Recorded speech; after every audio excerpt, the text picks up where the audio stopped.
Bom, então hoje nós vamos falar da fisiologia endócrina do sistema reprodutor feminino, né? Dando um enfoque um pouco diferente do que já foi visto quando nós, no primeiro período, no modo de concepção e formação do ser humano, nós falamos da fisiologia do sistema reprodutor feminino. Ok? Para o vídeo ficar um pouco mais leve, nós iremos então desligar a câmera e ficar só com a voz, porque assim facilita na hora de vocês assistirem no YouTube, para que o vídeo não fique tão pesado. Bom, então essa aula de hoje tem os seguintes objetivos: compreender como os hormônios sexuais femininos atuam no sentido de preparar o corpo da mulher para a reprodução, analisar os diferentes papéis exercidos por cada hormônio no sistema reprodutor feminino, identificar as diversas variações na produção hormonal durante o ciclo reprodutivo e durante as diferentes fases da vida da mulher, e analisar ainda as mudanças na produção hormonal durante a gravidez e no climatério. Para o preparo dessa aula, foram utilizados o livro de Fisiologia Médica do Boron e o livro Princípios de Anatomia e Fisiologia do Tortora. Bom, a vida de uma mulher passa por várias fases durante toda a sua vida. Nós podemos destacar a infância, a adolescência, a idade adulta jovem, a meia-idade e a senescência. Em cada uma dessas fases, o corpo da mulher sofre alterações, principalmente hormonais, que vão garantir a sua capacidade reprodutiva, garantir o preparo do corpo da mulher para passar de uma fase para outra e assim sucessivamente. Essas mudanças, então, na vida da mulher, né, elas podem, né, ser evidenciadas nessa imagem, né, mostrando, né, que o corpo da mulher se desenvolvendo, né, desde a fase em que era um bebê até ela entrar na sua senescência, em que seu corpo já está um processo, né, de envelhecimento. Okay? Então as variações vão acontecendo, o corpo dela vai sofrendo mudanças, né, e está bem visível isso nessa imagem, né, até que ela entra, né, no processo de envelhecimento, e aí as mudanças são mais em função do processo de envelhecimento mesmo do que mudanças, do que digamos assim, reprodutivas.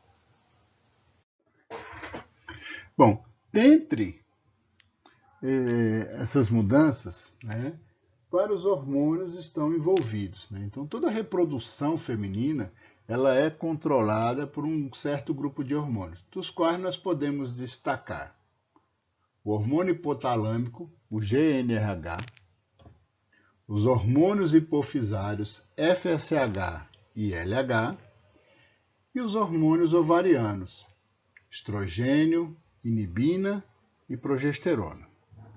Esses hormônios atuam no sentido de um controlar a produção do outro e, ao mesmo tempo, de exercer mecanismos de feedback, né, garantindo assim, né, a regulação da sua produção.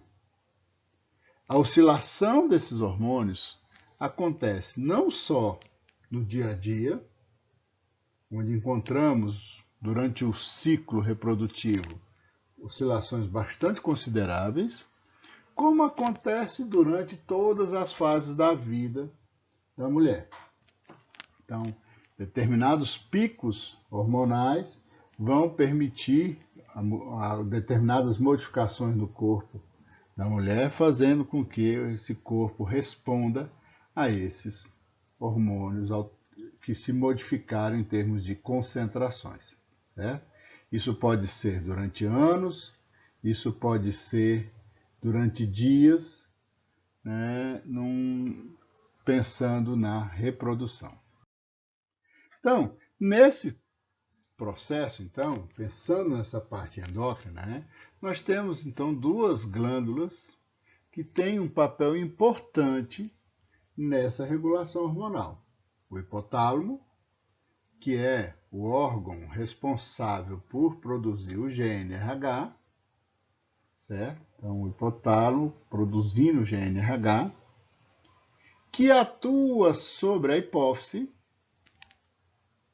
num grupo de células denominados gonadotrófos, que são células da adenohipófise, e que vão produzir o FSH, o hormônio folículo estimulante, e o LH, o hormônio luteinizante. Estes, por sua vez, vão atuar em outras partes do corpo, principalmente no ovário.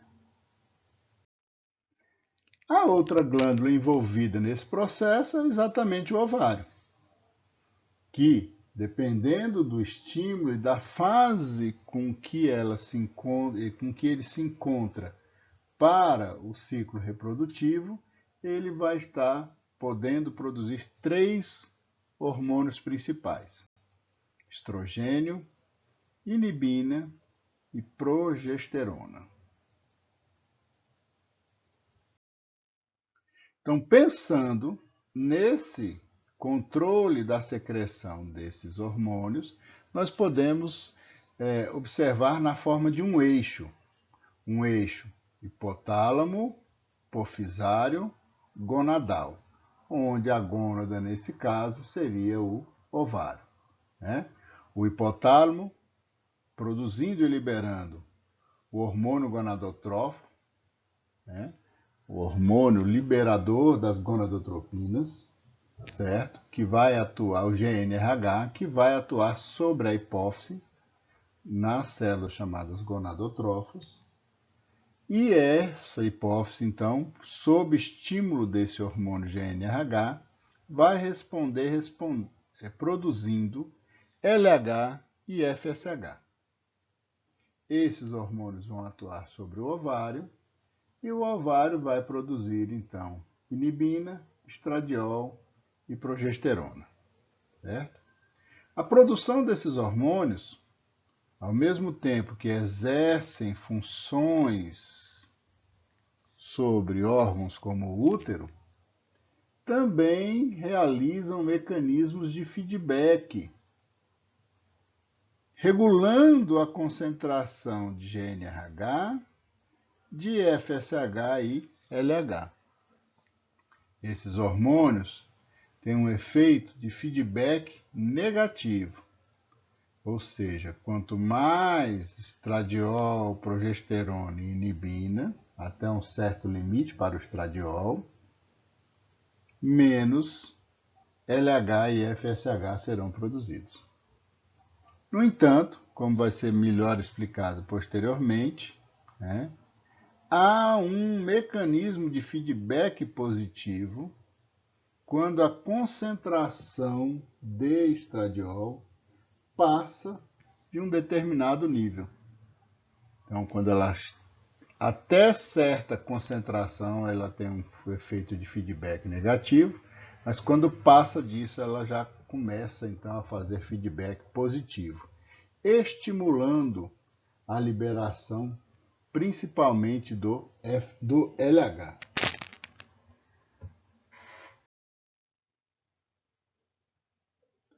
Então, nesse gráfico, nós podemos observar a variação do FSH e do LH durante a vida de uma mulher, desde o período fetal, onde nós observamos que há um pico de produção desses 2 hormônios no segundo trimestre, depois um pico próximo ao 5º mês após o nascimento, depois esses hormônios vão a níveis bem baixos, até por volta dos 10 aos 14 anos, quando acontece, né, o início da puberdade e que vão, em resposta a esse aumento da produção desses hormônios, aparecer estrogênio e desenvolver as características sexuais secundárias, para que essa mulher possa, então, a partir daí, né, entrar na sua fase reprodutiva, que vai durar anos E aí, durante essa fase reprodutiva, todos os meses acontecerão picos de produção desses hormônios para ser compatível com o preparo do ovário, dos folículos ovarianos, para a produção e amadurecimento do óvulo. E também estimular a produção de estrogênio, que vai garantir, né, o preparo do útero para receber um possível embrião, caso uma relação sexual aconteça nesse período. Certo? Depois, por volta dos 50 anos, um pouco mais ou um pouco menos, não é preciso tá? A mulher passa pelo que nós chamamos de menopausa, ou seja, sua última menstruação. E a partir daí ela entra numa fase que nós chamamos de climatério, onde os níveis de LH e FSH vão permanecer elevados e constantes.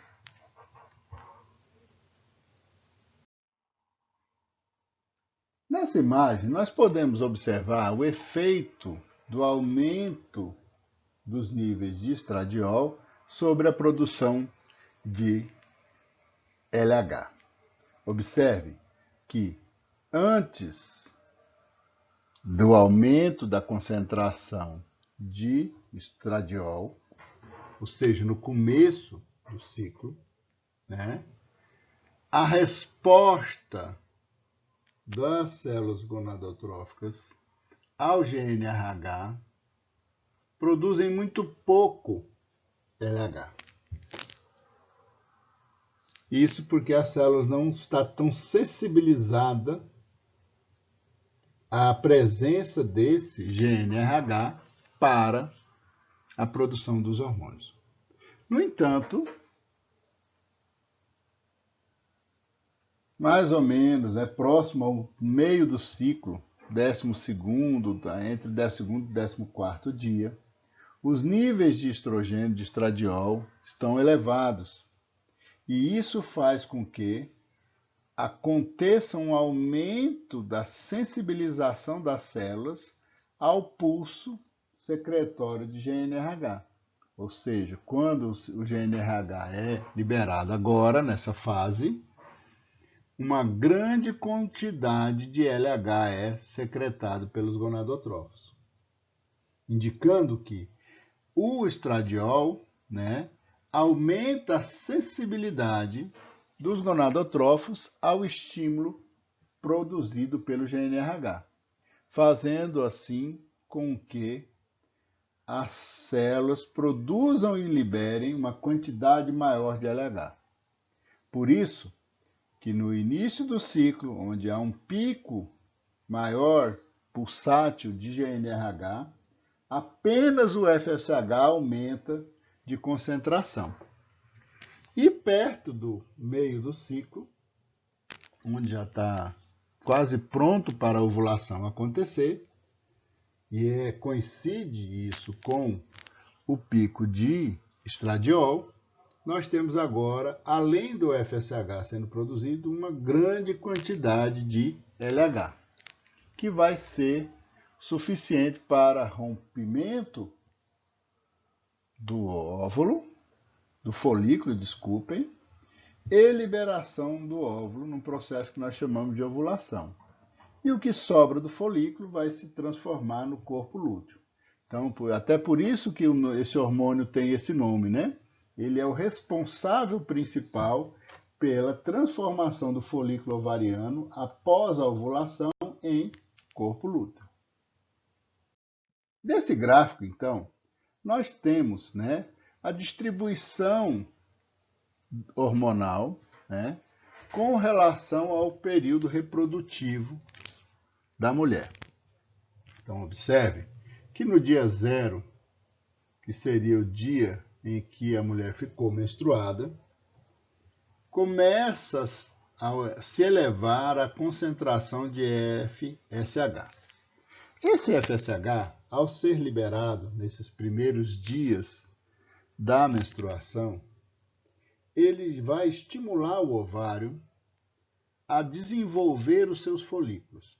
Então, os folículos que são primordiais vão se desenvolver para virar folículos primários.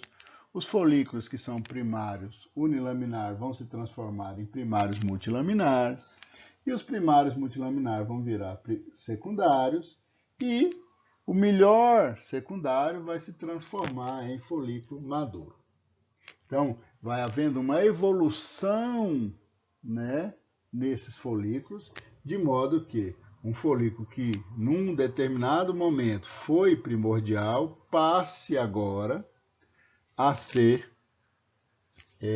maduro. Deve-se ressaltar que essa transformação de folículo primordial a maduro não acontece de uma vez durante o ciclo. Então, alguns folículos primordiais viram primário, alguns primários viram secundários e alguns secundários vão virar maduro. Por isso que quando olhamos na histologia de um ovário, nós observamos folículos em vários estágios diferentes de desenvolvimento. Ok? Bom, à medida que esse folículo vai se desenvolvendo, ele vai começando a produzir os estrogênios. E a concentração de estrogênio vai aumentando gradativamente. Observe que à medida que o estrogênio vai aumentando, o FSH vai diminuindo a sua secreção, por causa daquele efeito de feedback negativo que nós colocamos anteriormente, né? Bom, esse estrogênio que está sendo liberado, qual o papel dele, além de fazer esse feedback negativo? É estimular o útero, que terminou de se descamar, a entrar na sua fase proliferativa, que vai fazer com que aconteça a reconstrução de todo o endométrio funcional que havia descamado no processo de menstruação. Então, o útero, ao entrar em contato com esses níveis de estrogênio, ele vai se reconstruindo. Tá? Além disso, o estrogênio tem efeitos em outras partes do corpo, na distribuição do pelo, na deposição de gordura corporal na mulher, né? No desenvolvimento das glândulas mamárias, etc. Ou seja, todas as características sexuais secundárias da mulher derivam principalmente da ação do estrogênio. Então, manter essa estrutura, mesmo uma mulher já adulta, é importante. Por isso, a ação do estrogênio é importante também nesse aspecto, certo? Bom, mas, como podemos observar, à medida que vão passando os dias, os níveis de estrogênio vão ficando cada vez maiores, até que esse nível de estrogênio alcança um pico em que ele deixa de fazer feedback negativo e passa agora a fazer feedback positivo. E observem que, por causa disso, tanto o LH como o FSH agora tem um pico de secreção. Inclusive um pico muito maior para o LH. Esse pico de LH e FSH, né, vão fazer com que o folículo que estava no seu estágio de desenvolvimento, que nós chamamos de folículo maduro, se rompa, libere o ovócito que estava dentro desse folículo, no processo que nós chamamos de ovulação, e todas as células que formavam esse folículo agora se diferenciam sob a ação desse LH para transformar esse resto de folículo num corpo lúteo, né? Que nada mais é do que uma nova glândula, onde a produção de hormônios vai se alterar. Teremos um segundo pico de produção de estrogênio, mas não tão elevado como o primeiro pico, E teremos agora também um pico de produção de progesterona, certo? Por volta do 21º dia, onde os níveis de progesterona e de estrogênio estão em seus maiores níveis após a ovulação, vai coincidir com os menores níveis de LH e FSH, indicando aí aquele feedback negativo. Observe que nessa etapa agora eu não tenho um pico muito grande de estrogênio. Por isso não acontece um novo pico de LH. Certo? Então o LH apenas está em seu menor nível. Quando esse corpo lúteo se forma, o que acontece com o útero? Com o aumento da produção de progesterona e o aumento novamente da produção de estrogênio, o útero sai daquela fase proliferativa de reconstrução em que ele estava e passa agora para uma fase de secreção. E aí agora ele vai secretar uma secreção uterina que tem por papel principal ser um meio nutritivo para um possível embrião que possa chegar no útero, garantindo assim, por cerca de 2 dias, caso esse embrião, que vai estar no estágio ainda de mórula para se transformar em blastocisto, ele tenha condições de receber os nutrientes necessários para continuar o seu processo de desenvolvimento até que se inicie o processo de nidação, onde aí a nutrição desse blastocisto em implantação passa a ser pela parede do próprio útero.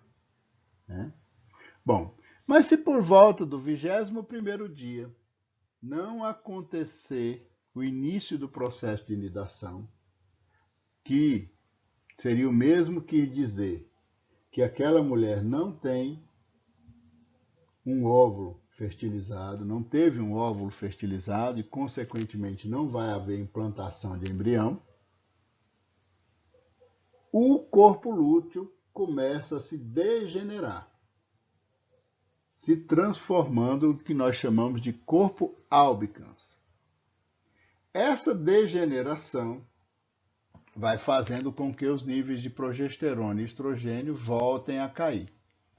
E por volta do 28º dia, pode variar um pouquinho de uma mulher para outra, a menstruação volta a acontecer e o ciclo se reinicia. Certo?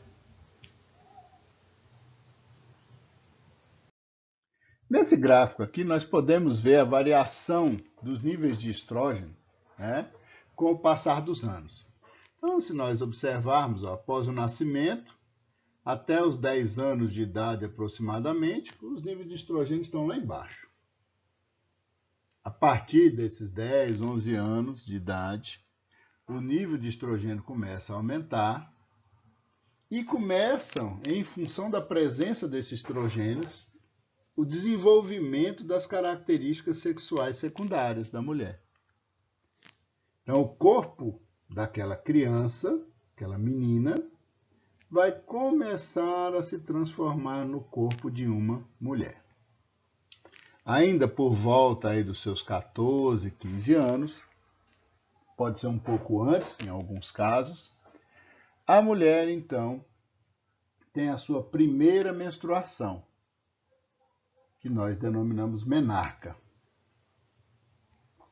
Teve a primeira menstruação, logo após ela tem a sua primeira ovulação, e aí ela entra no seu ciclo reprodutivo normal, em que a cada, em média, 28 dias, o útero vai se descamar e vai se reconstruir, e vai se descamar e vai se reconstruir, na expectativa de que uma gestação aconteça.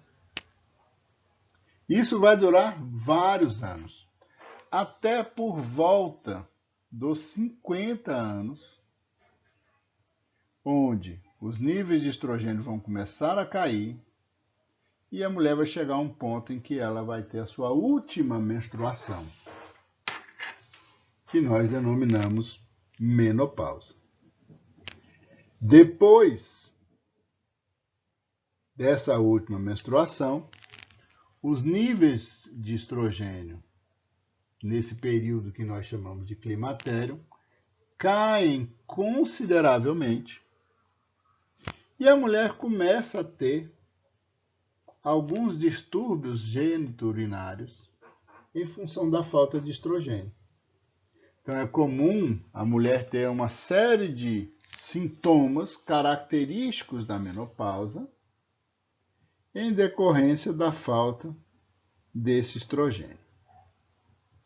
Porque o ovário, nesse período, ele entra como que em falência, como se ele já tivesse gasto todos os folículos que ele tinha.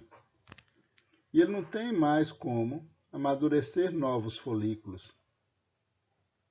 Ou seja, a capacidade dessa mulher engravidar se interrompe. E ela tem alguns distúrbios. Falta de lubrificação pelas glândulas do canal vaginal, o ressecamento, né? Algumas mudanças no que diz respeito aos pelos corporais e etc., devido a essa falta de estrogênio.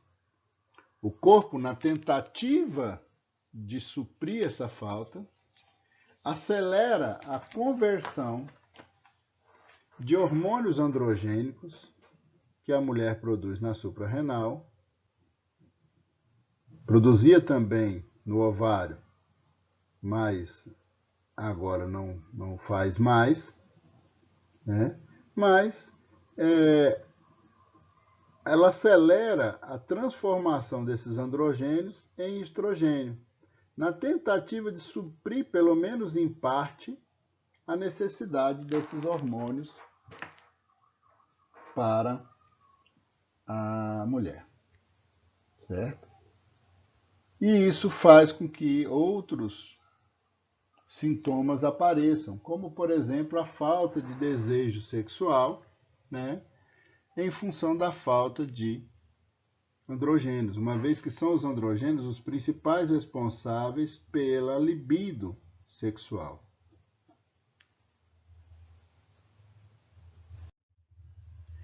Nesse gráfico aqui, nós podemos ver as mudanças nos níveis hormonais no que diz respeito a estrogênio e progesterona, né?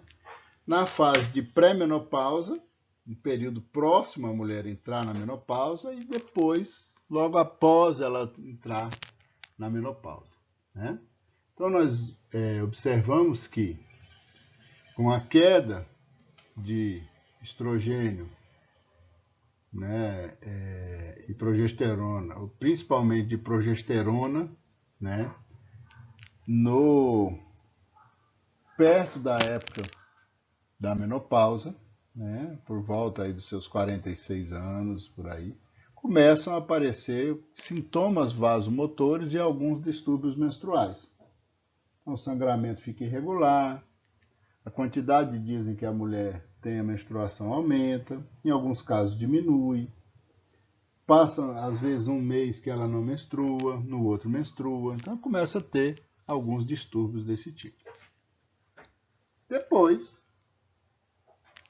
mais perto ainda, né, começam a acontecer também alguns problemas psicológicos. A mulher começa, né, pela falta de estrogênio, entre outras coisas, né, a ficar muito preocupada com o que está acontecendo, ficar, digamos assim, se sentindo que está chegando no final do seu ciclo reprodutivo, que ela não vai ser mais uma mulher completa como ela era antes e etc.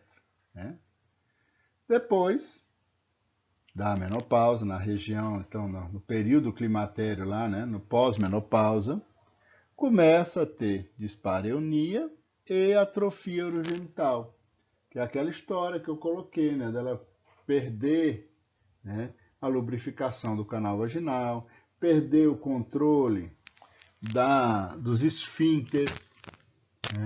Isso tudo por falta desse estrogênio. E ainda, mais tardiamente, começam a aparecer também a osteoporose e algumas doenças cardiovasculares correlacionadas a essa deficiência de estrogênio. Por causa dessas alterações no pós-menopausa, muitos médicos, para aquelas mulheres em que essa coisa é mais gritante, que os sintomas são mais intensos, os médicos prescrevem, né, uma reposição hormonal para que a mulher leve isso aqui mais para frente, que ela tenha mais anos, né, com esses níveis mais altos de estrogênio e progesterona, mas principalmente estrogênio. Já nesse outro gráfico, que também está pegando aqui, ó, o período de pré-menopausa e pós-menopausa, né? Então, na região da perimenopausa, a gente vê que há uma queda dos estrogênios e começa a haver uma elevação de FSH e de LH. A partir disso, por todo o resto da vida da mulher, os níveis de estrogênio estarão baixos e os níveis de LH e FSH vão estar mais elevados, porque não teremos mais aquele feedback negativo que era exercido pelo estrogênio. Então, os níveis de estrogênio vão estar sempre baixos, o LH e o FSH vão estar sempre altos, porque não vai ter mais essa inibição. Nessa tabela a gente vê, né, as alterações nos níveis hormonais na corrente sanguínea no pré e no pós-menopausa. Então, observe a quantidade de estradiol que tinha antes para a quantidade que fica depois da menopausa. A mesma coisa acontece com o estrona, que é um outro estrogênio, né? Tá? E a gente vê também uma pequena queda na testosterona, certo? E uma queda mais significativa na androstenodiona. Lembrem que eu falei, né? Após a menopausa, os androgênios começam a ser convertidos mais rapidamente em estrogênios, para tentar melhorar esse nível aqui. Consequentemente, os seus níveis circulantes diminuem. Vale ressaltar que o sistema reprodutor feminino, ele, além de ter essa função principal da reprodução, né, ele também é um sistema, né, em que, através do ato sexual, se propõe, né, obter prazer, né, sexual. E para isso, a mulher precisa ter desejo, precisa ter a libido, né? Então, essa libido sexual, ela oscila durante a vida da mulher, né? Em função dela ser relacionada a aspectos físicos, fisiológicos e aspectos psicológicos, certo? E isso são modulados pela presença dos esteroides sexuais, particularmente os androgênios, que são quem mais estão relacionados com essa libido, né?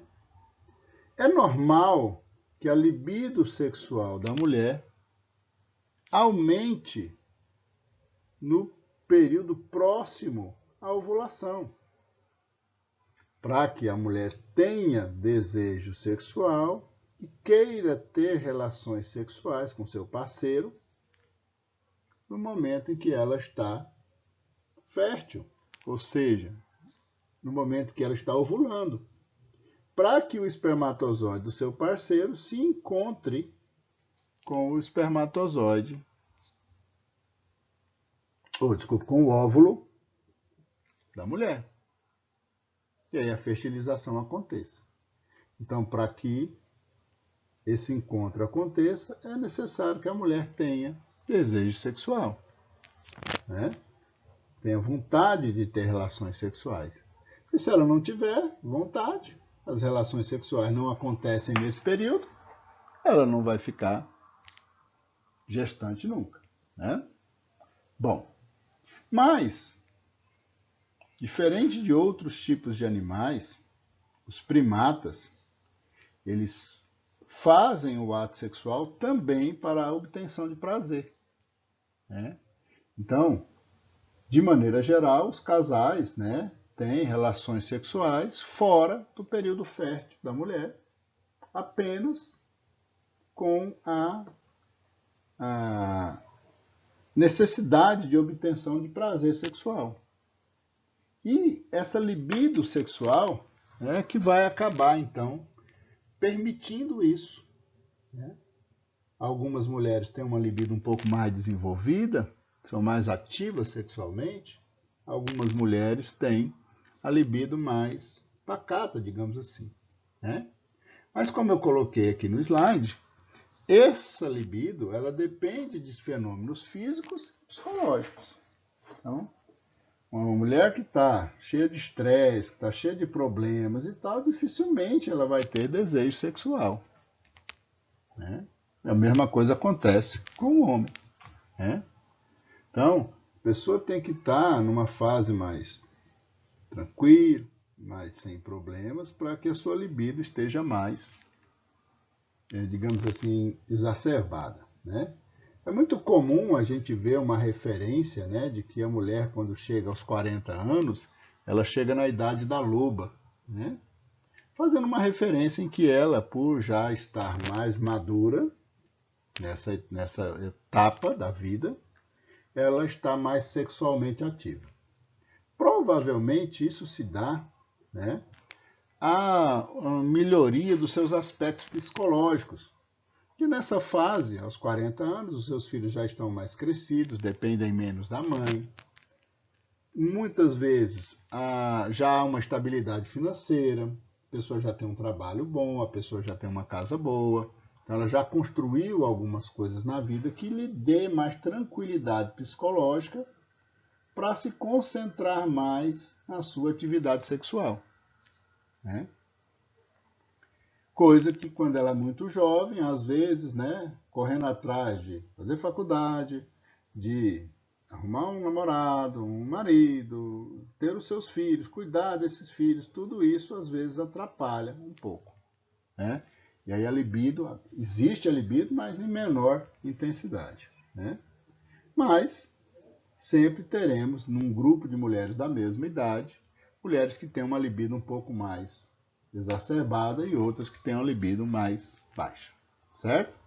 Bom, durante o ato sexual propriamente dito, né, nós temos então algumas fases que valem a pena serem ressaltadas. Primeiro, a fase de excitação, que seria aquela fase em que a mulher vai se excitar. Essa fase, ela pode começar muito antes do momento do ato sexual. Quando a mulher, por exemplo, acorda de manhã e o companheiro lhe agrada, né? E ele passa o dia mandando uma mensagem, mandando alguma coisa e tal, e ela, na expectativa de algo importante durante a noite, que vai acontecer algo, essa excitação pode durar o dia todo, né? Mas ela pode ser momentânea. Então, na hora, nem estava pensando nisso, mas na hora que se deitaram lá o casal e tal, um encosta daqui, um encosta dali, a excitação chega e pô. Então, essa excitação ela pode ser uma coisa de longo prazo, pode ser uma coisa de curto prazo. Estando excitada, começa então o ato sexual e a mulher atinge então um platô. Platô seria aquele momento em que o ato está acontecendo, ela está sentindo o prazer do ato sexual em si. Algumas vezes, e seria interessante que fosse sempre, mas nem sempre é assim, né? Desse platô, a mulher evolui para o orgasmo, que seria o momento do clímax do ato sexual. em que a sensação de prazer é extrema e a mulher, né, conclui o ato chegando ao orgasmo, né? O grande prazer do ato sexual. Nem sempre isso chega às vias de fato. Algumas mulheres passam a vida sem ter um orgasmo e outros têm com frequências. Depende de como que ela lida com a sua sexualidade, né? E após o orgasmo vem um efeito finalizador que seria a resolução do ato sexual. Que seria aquele momento do pós o ato sexual em que a mulher fica chamegosa, meio sonolenta, mas gosta de ficar abraçado ao seu parceiro, em que eles conversam ali alguma coisa e etc. Que vai então aquele momento de maior intimidade em que o ato sexual está se resolvendo, ok? Aí o ato então em si termina com essa resolução que pode durar também, como a excitação, um período longo. Pode acontecer de, nesse momento da resolução, voltar a excitação a acontecer e começar tudo novamente. Isso vai depender da disposição do casal, do tempo que eles têm para se curtir, etc. Ok?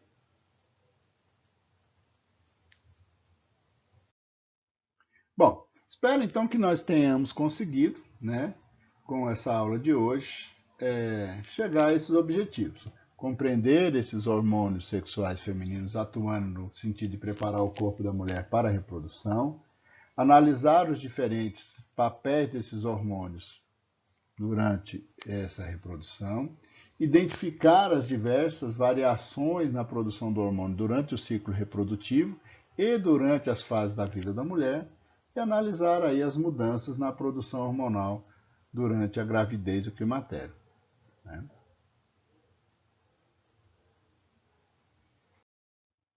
Então, era isso que nós tínhamos para falar, né? E até uma outra oportunidade. Um abraço a todos.